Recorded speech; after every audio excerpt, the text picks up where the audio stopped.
Section 2.6 is where we're going to make a big leap and go from the unit circle way of thinking about the trig functions to thinking about them in a new way that's going to involve graphing in the x, y coordinate system where y is going to equal a trig function value of a number x. So this is a completely different way of thinking than the unit circle, and it's going to take a little while to wrap your head around, so be patient with yourself. So the first objective is going to be to graph functions of the form y equals sine, with a capital A at the front, a times the sine of, in parentheses, omega x using transformations. So these are the transformations that we talked about last time. Then we're going to also look at graphing functions of the form y equals a cosine omega x. And then we're going to talk about how to determine amplitude and what that means, and period of sinusoidal functions.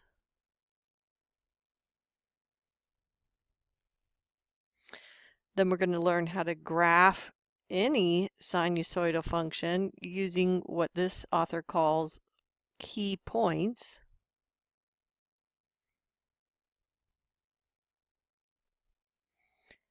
And then we're going to find an equation for a sinusoidal graph. So see how number 4 and number 5 kind of go together. Number 4 is given the equation, draw the graph. Number 5 is given the graph, write the equation.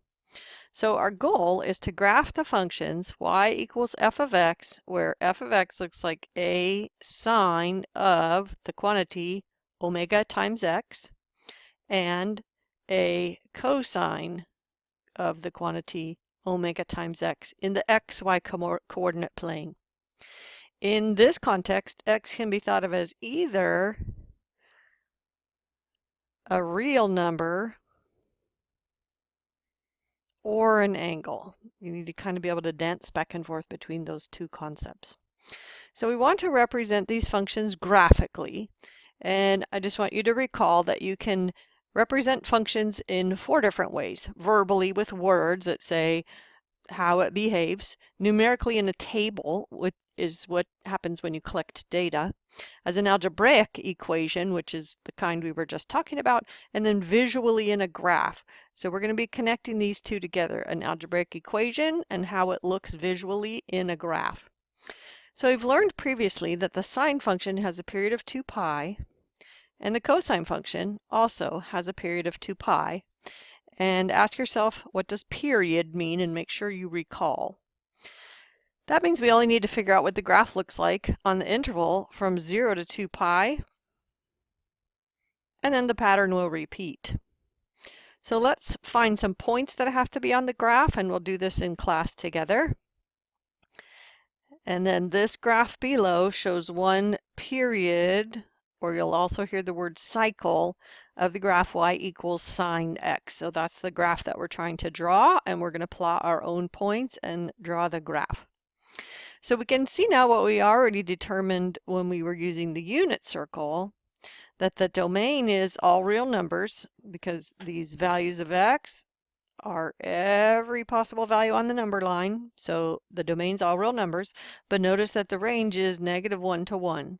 The y value output never get larger than 1 or smaller than -1. And then is this an even or odd function?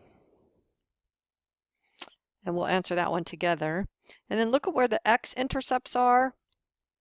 And it looks like x-intercepts are happening at x equals 0 and pi and 2 pi and so on. And there's a y-intercept at 0, 0. Maximum value occurs when x is pi over 2, and the minimum value occurs when x is 3 pi over 2. So notice that the graph is increasing and then decreasing,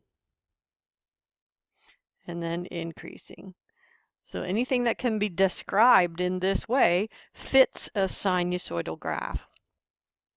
So our objective is to graph functions of the form y equals a sine of omega x using transformations that we talked about last time. So recall that if the a is multiplying the x before the function happens, and a is between 0 and 1, the graph is stretched horizontally to make the new graph. So the peaks and valleys don't change their height or depth, so the range stays the same, but the zeros spread farther away from each other. So if this was your original graph, now the zeros spread farther away from each other. If a is bigger than 1, the graph is compressed horizontally to make the new graph. And again, peaks and valleys don't change their height or depth, but the zeros move closer together. So if this was your original graph, now your new graph is wiggling faster. So notice the order that the multiplication happens before the function has been applied to the quantity.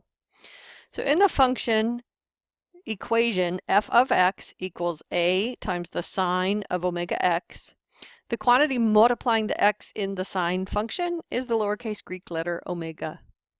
It's behaving in the same way as the a in section 1.7. It's the multiplier on the x.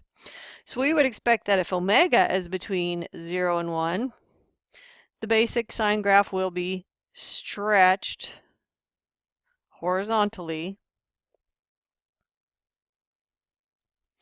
And if omega is greater than 1, the graph will be compressed horizontally.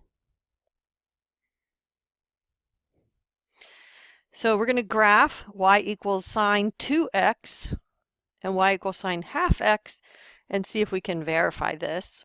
And we'll use Desmos. So if you could download that onto your phone so that you have a graphing calculator app, that would be awesome. Okay, in the function equation, f of x equals a sine of omega x, the a is multiplying the sine function after it has been applied to the argument, omega x. So the transformation we expect is vertical stretch if a is bigger than 1, vertical shrink if a is between 0 and 1. So we're going to graph 2 sine x so we can look and see what happens when you multiply by 2. Then we're going to graph the cosine function by plotting some key points. And here's what it's going to look like when we're done. And again, the graph can be extended indefinitely in both directions. It keeps repeating and repeating. So the domain is all real numbers. The range we already know is -1 to 1, but now we can see it in a different way. The y values we get are between -1 and 1, including -1 and including 1. And then we'll talk in class about is it an even or odd function. And then we see that we have x-intercepts of pi over 2, 3 pi over 2, and so on. So it looks like odd multiples of pi over 2. And then the y-intercept is 0, 1. Maximum value occurs when x is 0 and 2 pi. And the minimum value occurs when x is pi. So objective 2 is going to be graphing y equals a cosine of omega x using transformations. So we're going to talk about if I multiply by 3 before I do the cosine, I get a horizontal compression. And if I multiply by 1/3 before I do the cosine, I get a horizontal stretch. So we'll look at those graphs. So then we're going to do some practicing with 2 transformations. Here I have one transformation and another one. This one has actually more than 2 transformations, so we'll talk more about that one. And let's go on to talk generally about sinusoidal graphs. So shifting the graph of the cosine pi over 2 to the right can be accomplished by graphing y equals sine x. So we can see that this is the graph of y equals sine x. So we could do y equals cosine of, if we want to shift to the right, we do x minus pi over 2. And we can see that that's the same graph. So we can deduce that the sine of x must equal the cosine of x minus pi over 2. And we'll be able to prove this in chapter 3, but this is also what we talked about earlier about the complementary angle theorem of the sine of an angle is the same as the cosine of 90 minus the angle.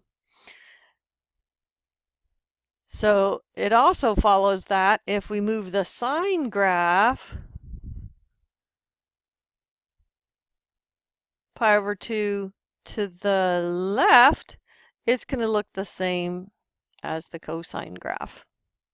So collectively, we call all graphs of the form y equals a sine omega x and y equals a cosine omega x sinusoidal graph. So that's the general phrase that gets used for collectively for all of these graphs put together. Okay, so I'm going to stop this movie and make another one for the rest.